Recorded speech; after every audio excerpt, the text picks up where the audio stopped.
Hello नमस्कार दोस्तों, मैं हूँ करिश्मा चौहान और आप देख रहे हैं वायरल टीवी। और आज हमारे साथ है प्रियम वदा कान। सॉरी, मैं आपका नाम बहुत तो कोई बात पहले तो नहीं। ये जानना चाहूंगी, ये नाम किसने रखा आपका? मेरी मम्मी ने रखा था। एक्चुअली इसका बहुत खूबसूरत मीनिंग है। हाँ, हाँ। प्रियम मतलब प्यारा और बधा मतलब बातें। तो जो प्यारी प्यारी बातें करता है। पर आपकी आपकी तरह बहुत लोग मेरा नाम नहीं ले पाते। सनी लियोन ने बिल्कुल मेरा नाम नहीं ले पाते, उन्होंने तो प्री कर दिया था मेरा नाम। ओके। तो आधे लोग मुझे प्री बुलाते हैं, तो चलेगा। ओके, फर्स्टली कांग्रेचुलेशन नए शो के लिए। क्या कहना चाहोगे? आप जितने भी प्रोजेक्ट करते हो काफी अच्छे होते हैं, तो जब ये फर्स्ट टाइम आपके पास आया प्रोजेक्ट, तो क्या आपको मतलब अच्छी चीजें लगी और आपने शो करने के लिए हाँ बोला? हाँ, मैंने मैंने काफ़ी अलग-अलग शोज़ किए हैं, अलग-अलग किरदार निभाए हैं और सब में मुझे काफ़ी मज़ा आया है। तो मैंने टेलीविज़न किया है, मैंने फ़िल्में की हैं, मैंने ओटीटी के प्रोजेक्ट्स किए हैं, थिएटर भी किया है। तो एक ये माइक्रो ड्रामा जो नया वर्टिकल्स का चलन चला है, तो मेरा मन था करने का, पर मैंने अपने आप को रोक के रखा था क्योंकि ज़्यादातर कहानियाँ बड़ी सिमिलर हो रही थी। तो जब मेरे पास ये आया कि एक साइ-फाई है, सुपरनैचुरल यूनिवर्स बना रहे हैं, सुपर हीरोज़ आ रहे हैं जिसमें, तो मुझे लगा ये कुछ नया होगा और मज़ेदार होगा। तो तो जब मुझे मीरा का कैरेक्टर समझाया तो मुझे काफ़ी इंटरेस्टिंग लगा क्योंकि बहुत इंटरेस्टिंग लव स्टोरी है दोनों के पीछे। तो हाँ, तो दैट मेड मी से यस। सो वर्टिकल करने के लिए मतलब आपकी क्या थॉट, मतलब क्या चीज़ ऐसा कि आप मतलब वर्टिकल के लिए हाँ बोले करोगे? तो क्योंकि राइट नाउ मतलब बहुत से ऐसे एक्टर्स जो कर रहे हैं, तो हाँ। क्या रीज़न है? हाँ, तो यही है कि अभी जैसे लोगों का अटेंशन स्पैन बहुत कम होता जा रहा है। हम रील्स भी फॉरवर्ड पे देखते हैं। राइट। ऐसी हालत है कि हम रील्स भी पूरी नहीं देख पाते हैं। तो ऐसे टाइम में टेलीविज़न, फ़िल्में लोगों ने थिएटर जाना कितना कम कर दिया है। तो ऐसे टाइम पर वर्टिकल्स का ही ज़माना है। लोग वर्टिकल्स ही देख रहे हैं, 1 मिनट का अटेंशन स्पैन है और अब ना अच्छे वर्टिकल्स बनने शुरू हुए हैं। शुरू-शुरू में आप एक ही किस्म की कहानियाँ देखते थे। अब बड़ी नई-नई किस्म की कहानियाँ हैं। तो इसीलिए बहुत अच्छे एक्टर्स भी अब वर्टिकल्स करना चाहते हैं और आ रहे हैं। तो इसीलिए मैंने सोचा और ये नया मीडियम है, तो मुझे एक्सप्लोर भी करना था। तो बेसिकली सो हम जानना चाहेंगे कि इस शो में आपका कैरेक्टर किस तरीके का होने वाला है? थोड़ा-सा कैरेक्टर। तो मेरा कैरेक्टर बहुत इंटरेस्टिंग है। अभी तक मैंने काफ़ी ट्रेडिशनल बहुत हेवी हिंदी स्पीकिंग वाले कैरेक्टर्स किए हैं। तेनालीरामा की शारदा हो गई, जो तो ऑलमोस्ट संस्कृत डायलॉग्स थे। फिर घरवाली पेड़वाली में मैं पुराने ज़माने की भूतनी थी, जो एकदम संस्कारी प्यारी भूतनी। तो ये काफ़ी मॉडर्न लड़की है और ऐसा कैरेक्टर मैंने बहुत टाइम से नहीं किया है। मॉडर्न है, अमीर है, वेल स्पोकन है। इंग्लिश के वर्ड्स मैंने इतने टाइम से स्क्रीन पर नहीं बोले थे, तो वो सब है। तो काफ़ी अलग है और इसके ना बहुत सारे शेड्स हैं। वो स्वीट है, इंटेलिजेंट है, स्मार्ट है, मैनिपुलेटिव है, तो बहुत सारे कैरेक्टर्स मतलब शेड्स देखने को मिलेंगे। जैसे तेनालीरामा का आपने नाम लिया ना, उसमें लैंग्वेज काफ़ी डिफ़िकल्ट होती है। तो क्या आपने वो सारी चीज़ें मतलब सीखा आपने? हाँ, हाँ, बहुत टफ लैंग्वेज थी। हमारी वर्कशॉप हुई थी हफ्ता 10 दिन शूट शुरू होने से पहले, लेकिन मैं रोज़ रोती थी इनिशियली। आई थिंक मैं स्क्रिप्ट्स लेके रात-रात भर पढ़ती थी क्योंकि मुझे अम्मा की भी लाइनें बोलनी पड़ती थी और अपनी भी क्योंकि वो तो इशारों से बातें करती थी, तो उनकी और मेरे सीन्स में सिर्फ मैं ही बोलती थी, अपने हिस्से का भी, उनके हिस्से का भी। तो वो बहुत टफ था। तो इनिशियली जब फर्स्ट सीज़न कर रहे थे, तो आई थिंक मुझे ऑलमोस्ट 1 महीना लग गया कैरेक्टर में घुसने के लिए।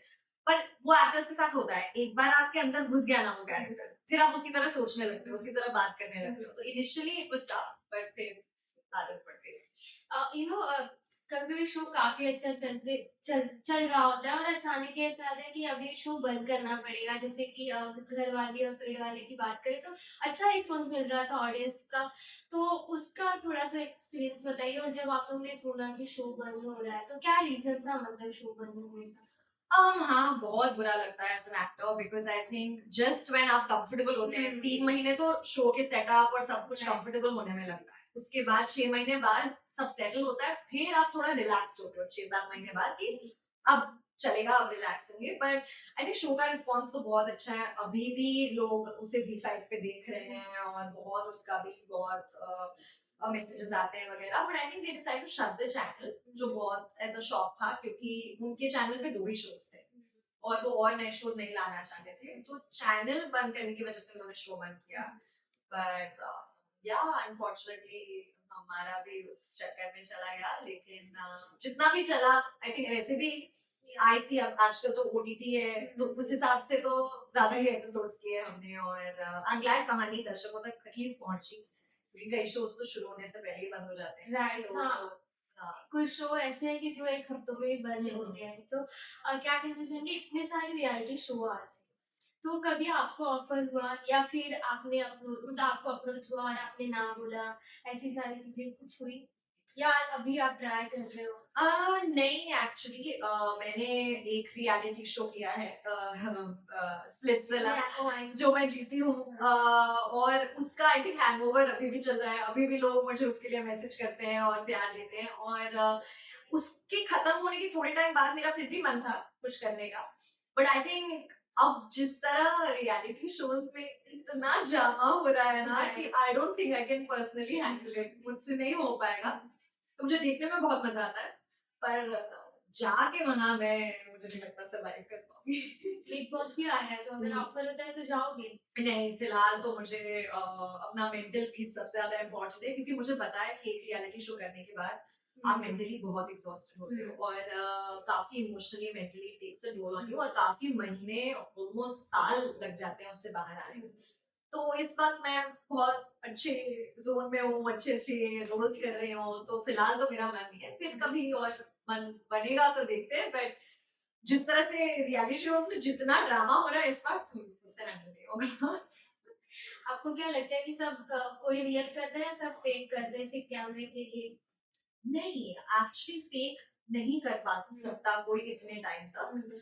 हाँ, कुछ लोग होते हैं जो ट्रिगर जल्दी हो जाते हैं, ऑब्वियसली कैमरा के लिए थोड़ा परफॉर्मेटिव होता है, आप थोड़ा अलग होते हैं, लेकिन अपनी पर्सनैलिटी से कोई, मतलब आपकी पर्सनैलिटी का ही एक्सटेंशन है। अगर मैं प्यारी हूँ तो कैमरा देख के शायद मैं और प्यारी हो जाऊँ, अगर मैं गुस्सैल हूँ तो कैमरा देख के मैं और गुस्सा हो जाऊँ, या अगर मैं बहुत गुस्सा आता है तो मैं थोड़ा ही गुस्सा कम कर पाऊँ। तो आप अपनी पर्सनैलिटी के ही अराउंड घूमते हो, लेकिन नकली पूरा पूरा कोई नकली तो नहीं।